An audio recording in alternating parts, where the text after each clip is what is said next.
Bismillahirrahmanirrahim. Assalamualaikum warahmatullahi wabarakatuh. Apa kabar anak-anak? Bapak harap kalian semua sehat,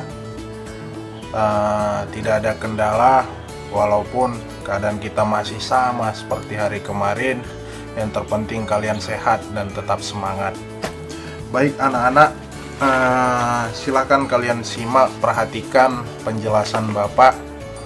Kita akan lanjutkan materi kita, kegiatan belajar mengajar kita. KD yang akan kita pelajari adalah KD Proklamasi Kemerdekaan. Saya sudah sampaikan pada pertemuan sebelumnya, materi kita adalah tentang pendudukan Jepang. Itu sudah selesai. Bapak harap kalian baca kembali, kalian ulas kembali, kalian pahami kembali materi tersebut. Baik anak-anak, kita kembali lagi fokus pada KD kita Proklamasi Kemerdekaan.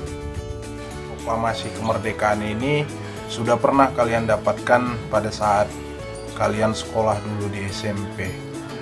Konyol rasanya jika kalian tidak memahami, jika kalian tidak tahu sama sekali mengenai kronologis bagaimana Indonesia bisa merdeka. Silahkan buka kembali buku atau bacaan apapun terkait ini, pahami kembali mengenai proklamasi kemerdekaan. Hari ini Bapak akan perjelas lagi kronologis terjadinya proklamasi kemerdekaan Indonesia. Indonesia merdeka di tanggal 17 Agustus 1945. Tapi faktanya Belanda baru mengakui kemerdekaan Indonesia pada tahun 2005. Sedangkan PBB baru mengakui kemerdekaan Indonesia pada tanggal 27 Desember 1949. Artinya, proklamasi kemerdekaan hanya perayaan seremonial yang menyatakan bahwa kita telah merdeka. Merdeka dari segala macam bentuk penjajahan asing yang tidak ada lagi di Indonesia pada saat itu. Tapi fakta sejarah yang lain, dari tahun 1945 itu kita masih berusaha, kita masih berupaya mempertahankan kemerdekaan kita dengan perjuangan diplomasi, dengan perjuangan angkat senjata, mempertahankan kemerdekaan tersebut. Masa ini disebut dengan masa revolusi nasional. Sebelum ke sana, kalian harus memahami kronologis terjadinya proklamasi kemerdekaan Indonesia. Kita mulai pada tanggal 6 Agustus 1945, di mana pada tanggal itu Jepang dibom, dijatuhi nuklir oleh tentara sekutu kota Hiroshima. Dengan dijatuhkannya bom tersebut, keadaan Jepang semakin berantakan. Hal ini dimanfaatkan langsung oleh orang-orang Indonesia, tokoh-tokoh nasional pada saat itu. BPUPKI yang telah dibentuk, yang bertugas untuk mempersiapkan kemerdekaan Indonesia, keesokan harinya di tanggal 7 Agustus 1945 mereka ubah menjadi PPKI, Panitia Persiapan Kemerdekaan Indonesia. Kenapa dirubah? Supaya tugasnya semakin jelas, tidak rancu, dan langsung mengarah kepada persiapan kemerdekaan Indonesia. Dua kegiatan ini telah dilaksanakan oleh orang-orang Indonesia pada tanggal 6 Agustus. Mereka mendengar kabar bahwa Jepang telah dijatuhi bom atom oleh pihak sekutu, dan pada tanggal 7 Agustus mereka rubah BPUPKI menjadi PPKI yang diketuai oleh Soekarno, Hatta, dan Rajiman Widioningrat. Selanjutnya, tak kalah mengagetkan lagi, di tanggal 9 Agustus 1945, kondisi Jepang semakin parah. Sekutu semakin gigih menyerang Jepang, menjatuhi kota Nagasaki di tanggal 9 Agustus 1945.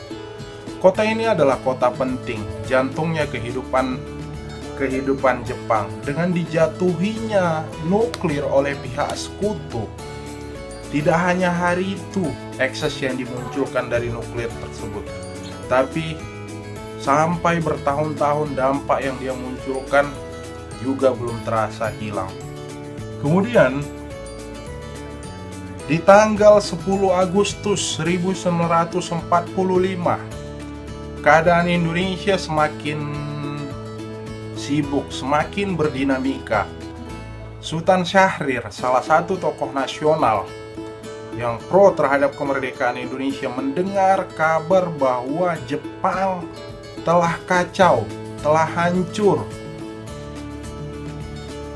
Kabar kalahnya Jepang, menyerahnya Jepang dengan ditandai dijatuhinya bom tersebut memaksa Sultan Syahrir untuk segera bergerak. Sultan Syahrir menyarankan Soekarno dan Hatta untuk menolak kerjasama dengan Jepang, tidak lagi ikut terlibat di dalam kegiatan PPKI, karena Syahrir curiga bahwa PPKI akan memperlama kemerdekaan Indonesia itu tadi.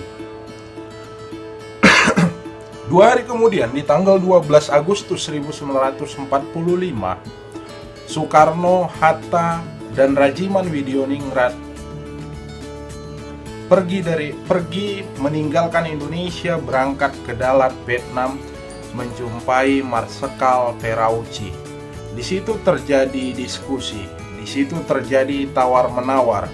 Pada akhirnya Terauchi menyerahkan kemerdekaan Indonesia kepada Soekarno, Hatta, dan Rajiman dengan catatan kemerdekaan kita akan dilaksanakan pada tanggal 24 Agustus 1945.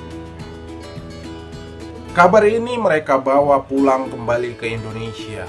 Mereka sampaikan ke orang-orang Indonesia, tapi apa yang terjadi? Tetap kondisi Indonesia terjadi dinamika, tarik ulur. Yang satu mau kemerdekaan kita segera dipercepat, yang satu kemerdekaan kita harus mengikuti petunjuk dari Jepang di tanggal 24 Agustus 1945. Berita semakin heboh ketika di tanggal 14 Agustus 1945. Di situ terdengar kabar bahwa negara Jepang akhirnya menyerah terhadap sekutu. Perang Dunia Kedua berakhir dengan ditandai menyerahnya Jepang di tanggal 14 Agustus 1945 di atas kapal USS Missouri. Kemudian, keesokan harinya, kondisi Indonesia semakin berdinamika. Yang satu ingin cepat, yang satu ingin ikut petunjuk dari Jepang. 15 Agustus 1945 terjadilah peristiwa yang dikenal dengan nama peristiwa Rengas Dengklok. Di sini cukup asik kalau kita diskusikan peristiwa Rengas Dengklok ini. Kalau Anda cari di buku-buku sejarah, Anda baca buku-buku sejarah yang dikeluarkan oleh pemerintah Indonesia, di dalam peristiwa Rengas Dengklok yang tertulis di situ adalah Soekarno dan Hatta diculik oleh golongan muda, kemudian dibawa ke satu daerah yang disebut dengan daerah Rengas Dengklok. Mengapa Rengas Dengklok? Karena di situ jauh dari pengaruh Jepang, cukup untuk tempat persembunyian, memaksa Soekarno dan Hatta agar segera memproklamasikan Indonesia. Menariknya dari peristiwa Rengas Dengklok ini adalah kata menculik itu. Silakan kalian buka Kamus Besar Bahasa Indonesia. Kata menculik itu terkesan ada kekerasan, pemaksaan, penjoliman, dan sebagainya. Lebih enak kata menculik itu diganti dengan kata mengamankan Soekarno-Hatta dari pengaruh Jepang agar kita segera melaksanakan proklamasi kemerdekaan Indonesia. Begitu. Nah, intinya dari peristiwa Rengas Dengklok ini adalah perbedaan pendapat antara golongan tua dengan golongan muda terkait kapan kita melaksanakan proklamasi. Golongan tua seperti Soekarno dan kawan-kawan menginginkan proklamasi di tanggal 24 Agustus 1945. Sedangkan golongan muda menginginkan proklamasi kita agar segera dilaksanakan tanpa ada pengaruh dari Jepang di dalamnya. Dari peristiwa Rengas Dengklok ini kita menilai ada semangat nasionalisme, semangat ingin keluar dari pengaruh Jepang yang dimunculkan oleh golongan muda. Siapa golongan muda? Ada Sukarni, Wikana, dan seterusnya, bisa kalian baca selanjutnya. Dari peristiwa Rengas Dengklok ini akhirnya keluar keputusan Soekarno dan Hatta harus dipulangkan segera ke Jakarta. Atas perintah Ahmad Subarjo, golongan muda yakin untuk memulangkan Soekarno dan Hatta dari Rengas Dengklok kembali ke Jakarta. Mereka kembali ke Jakarta di malam hari itu juga, di tanggal 15 Agustus. Tepat dini hari di tanggal 16 Agustus 1945, mereka menuju rumah Laksamana Maida di Jalan Medan Merdeka Utara, Jakarta. Kenapa rumah Maida yang dijadikan tujuan? Agar Soekarno dan Hatta dan kawan-kawan pada malam itu, pada dini hari itu, tidak dicurigai, tidak diganggu, tidak dibubarkan oleh tentara Jepang yang masih banyak berada di Indonesia. Apa yang mereka lakukan di rumah Laksamana Maida? Mereka menyusun naskah proklamasi kemerdekaan Indonesia. Di rumah itulah terjadi musyawarah, di rumah itulah terjadi diskusi, di rumah itu terjadilah hal-hal yang menentukan Indonesia ke depannya. Disusunlah naskah proklamasi kemerdekaan Indonesia yang kita kenal seperti sekarang. Keesokan harinya di tanggal 17 Agustus 1945, Soekarno dan Hatta membacakan naskah proklamasi Indonesia. Disaksikan oleh beberapa rakyat Indonesia pada saat itu di Jalan Pegangsaan Timur nomor 56 Jakarta, yang sekarang menjadi Museum Proklamasi Indonesia. Itu saja dari Bapak. Bapak berharap kalian semua jangan malas, jangan hilang semangat, tetap rajin, berinisiatif dan sebagainya, perbanyak membaca buku. Karena belajar sejarah tidak hanya menghafal, pastinya banyak-banyaklah baca buku di dalamnya. Oke, terima kasih Bapak ucapkan, mohon maaf atas segala hal. Billahi taufiq wal hidayah wa bihi nasta'in wala umurid dunya waddin. Wassalamualaikum warahmatullahi wabarakatuh.